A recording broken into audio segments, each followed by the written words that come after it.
Hello दोस्तों, कैसे हैं आप लोग। मेरा नाम दीपक है और आप देख रहे हैं मेरे channel psychiatry for success. Class 10th में ज्योग्राफी की वीडियो हमने पहले भी आपने देखी होगी मेरी, और संसाधन और विकास यहाँ पर हम डिस्कस कर रहे हैं, जिसके अंतर्गत हमने पिछली वीडियो के अंदर कुछ टॉपिक डिस्कस किए थे। आप देख सकते हैं कहाँ तक हमने डिस्कस किया था, इसकी बात कर लेता हूँ मैं आपसे।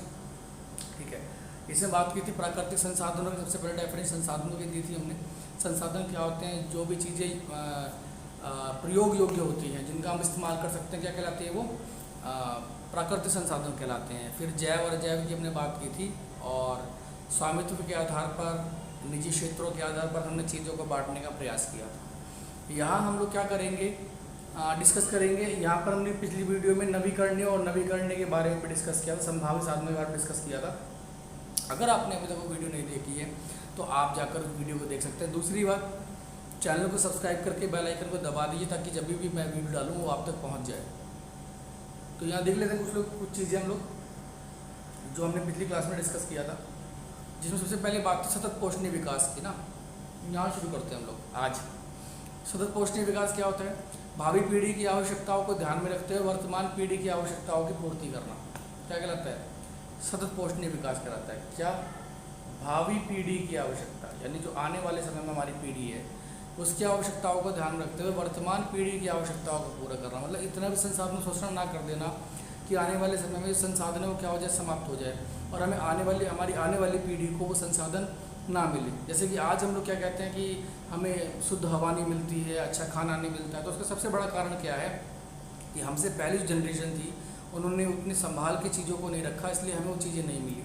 तो कहीं ऐसा ना हो कि हम इन चीज़ों को इतनी बुरी तरीके से शोषण करें इनका, कि आने वाली पीढ़ी जो है उसके लिए हमें उत्तरदायी ठहराए कि जो हमारी पुरानी पीढ़ी थी, यानी हम लोग जो थे, हमने अपने बच्चों का, अपने पोतों का, अपने आने वाले जनरेशन का ध्यान नहीं रखा और उनकी चीज़ें बचा के नहीं रखी। तो इसीलिए सतत पोषणीय विकास की अवधारणा शुरू होती है वहाँ से बच्चों।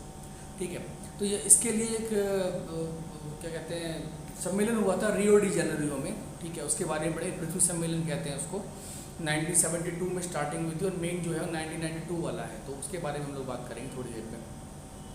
यानी कि संसाधन नियोजन। तो संसाधन नियोजन क्या होता है? ऐसे उपाय या तकनीक जिनके द्वारा संसाधनों का उचित प्रयोग सुनिश्चित किया जा सके।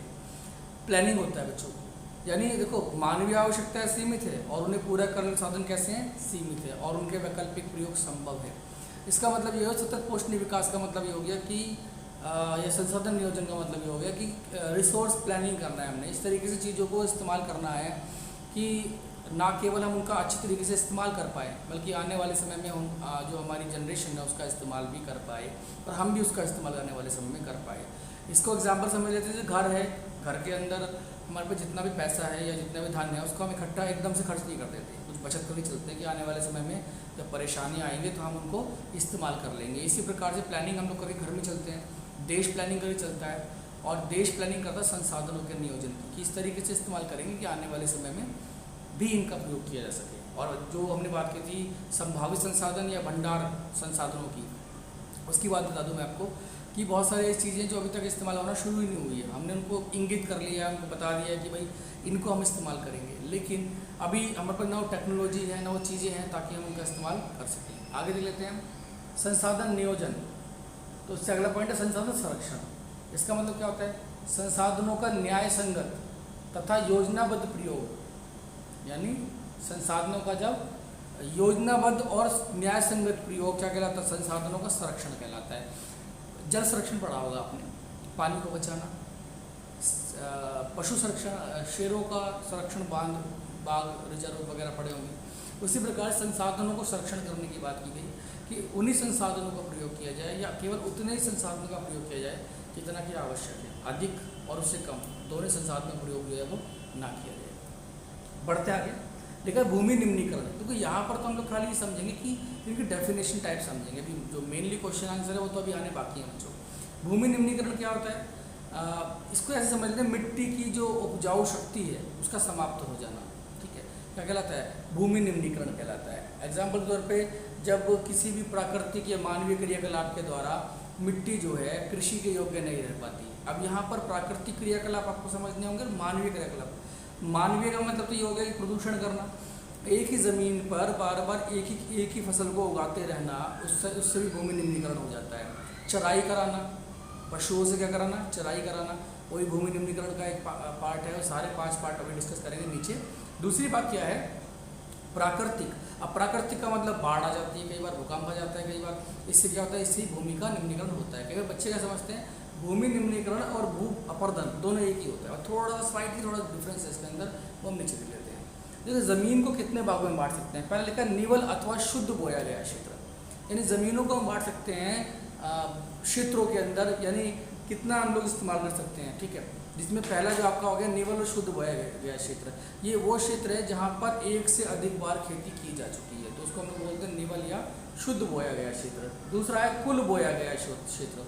शुद्ध बोए गए क्षेत्र में परती भूमि को छोड़ना। यहाँ पर पहले आपको समझना पड़ेगा परती भूमि क्या होती है। वह भूमि जो कृषि योग्य है परंतु उसको छोड़ दिया गया कुछ समय के लिए, तो उसको हम लोग क्या बोलते हैं, परती भूमि। यानी किसान ने खेती की, खेती करने के बाद उसने उस ज़मीन को 1 साल के लिए 2 साल के लिए छोड़ दिया, यानी इसका मतलब ये नहीं कि वहाँ पर खेती नहीं हो सकती है, वहाँ पर खेती हो सकती है। नीचे लिखा है देखो डेफिनेशन पूरी, वह भूखंड जिस पर कुछ समय से खेती ना की जाती हो और उद्देश्य अनुसार अपनी मर्जी से उसको खाली छोड़ दिया गया हो, उसको हम लोग क्या कहते हैं, परती भूमि कहते हैं बच्चों। बंजर भूमि बड़ा आसान है, वह भूमि जिस पर खेती करना संभव हो, जैसे पहाड़ी क्षेत्रों के अंदर रेतीली या दलदली, तो इन सभी को हम लोग क्या कह सकते हैं, बंजर भूमि। तो इसमें हमने 3 पार्ट में भूमि को डिवाइड कर दिया है। आपकी बुक के अंदर 5 पार्ट दिए गए हैं। वह भूमि जिस पे भवन बने हुए हैं, बिल्डिंग बने हुए हैं, तो उनको भी अलग से हम लोग डिफाइन करेंगे। तो यहाँ पर भूमि के विभिन्न प्रयोग बताएं, जिनमें 3 प्रयोग इंपॉर्टेंट है खेती के नज़रिए से, ठीक है। पहली आपकी हो गई कौन सी, ये निवल अथवा शुद्ध बोया गया क्षेत्र, दूसरा कुल बोया गया क्षेत्र, तीसरा बंजर भूमि, ठीक है।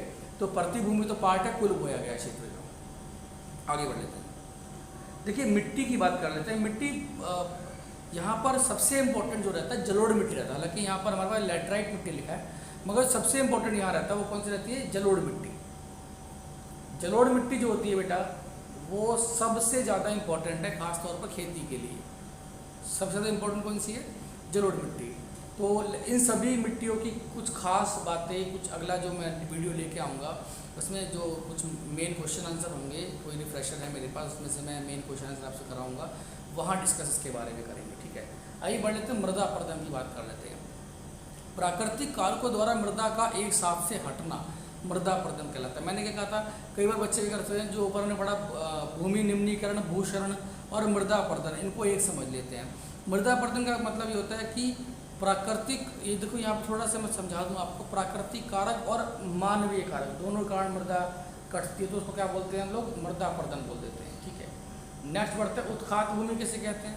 प्रवाहित जल और पवनों के द्वारा किए जाने वाले मृदा अपरदन से उत्खात भूमि का निर्माण होता है। यानी जब मिट्टी जो है कटती है पानी और हवा के द्वारा, तो जो भूमि का निर्माण होता है उसको क्या बोलते हैं, उत्खात भूमि कहते हैं, ठीक है। यहाँ कुछ क्वेश्चंस हैं देखो, और फिर इसके नीचे आंसर भी दिए हुए हैं ना, ये क्वेश्चंस है सारे और नीचे आंसर भी है, ठीक है। देखो ये आगे जलोढ़ मिट्टी, मैंने आपसे बात की जलोढ़ मिट्टी सबसे इंपॉर्टेंट है, ठीक है। और इसके बाद हम लोग क्वेश्चन आंसर डिस्कस करेंगे। तो अभी तो हमने खाली क्या किया है, अभी तो हमने खाली डिस्कस किया कि ये चीज़ें क्या होती है, तो वो एजेंडा 21 क्या है। मैं थोड़ा आपको समराइज कर दूँ, क्योंकि वो तो 30 मिनट का लेक्चर होगा। 30 मिनट के लेक्चर के अंदर हम इस चैप्टर को बहुत अच्छे से समझेंगे, ठीक है। तो मेरी वीडियोज़ को पसंद कर रहे हैं आप लोग तो लाइक करके और इसको शेयर भी कर दीजिए अच्छी जगह पे अपने दोस्तों के पास, ताकि आने वाले समय में आपको ऐसी वीडियोज़ मिलती रहे, ठीक है। Thank you so much. अगली